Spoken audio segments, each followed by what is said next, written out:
ఈ రోజు సాటర్డే కదా, నైట్ పబ్ కి వెళ్ళి రచ్చ రచ్చ చేద్దాం. వెళ్తాం. ఒక్క నిమిషం మా వాడిని అడుగుతా.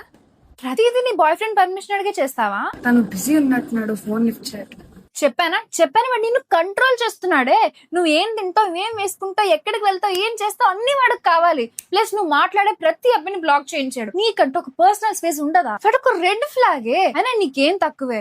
నువ్వు అంటే 100 మంది నిలబడతారు నీ కోసం. వీడు కాకపోతే ఇంకోడు. నోర్మై, అసలు నువ్వు నాకు రిలేషన్షిప్ అడ్వైసెస్ ఇవ్వకు. అసలు 2 months కి మించి రిలేషన్షిప్ లోనే ఉండవు నువ్వు. అక్షయమన్న ప్రతి అబ్బాయి నాతో ఫ్లర్ట్ చేసిన వాడే. అండ్ వాడికి తెలుసు నేను ఈజీగా మ్యానిపులేట్ అయిపోతానని, మొహమాటంతో నో కూడా చెప్పలేనని. అందుకే మనుషులందరూ వాళ్ళ పనుల కోసం నన్ను యూజ్ చేసుకుంటారు. ఏంటి వాడు పర్సనల్ స్పేస్? నాకు వాడు ఏం తింటున్నాడు, ఏం బట్టలు వేసుకుని, ఎవరితో వెళ్తున్నాడు, ఎవరితో తిరుగుతున్నాడు అని తెలుసుకోవాల్సి ఉన్నప్పుడు వాడికి రైట్స్ ఉన్నాయి కదా. అయినా నాకు ఏదైనా ప్రాబ్లం వస్తే మీ అందరూ ఎక్కడికి వెళ్ళిపోతారే? వాడు వస్తాడు, వాడు నా కోసం నిలబడతాడు. వాడు ఫస్ట్ నిలబడతాడు నా కోసం. ఫినాన్షియలీ, మెంటలీ ఎవరు నిలబడరు, వాడే నిలబడతాడు. మూడ్ స్వింగ్స్ ని, నా ఇరిటేషన్ ని వాడు భరించేది. అయినా నేను నీలాగా 10 మంది అబ్బాయిని మార్చుకుంటూ కూర్చోను. నేను టైం ని, లవ్ ని ఒకరి పైన ఇన్వెస్ట్ చేయాలనుకుంటున్నాను. వాడికి కష్టం వచ్చినా, నష్టం వచ్చినా, సుఖం వచ్చినా నేను వాడితో హ్యాపీగా ఉంటాను.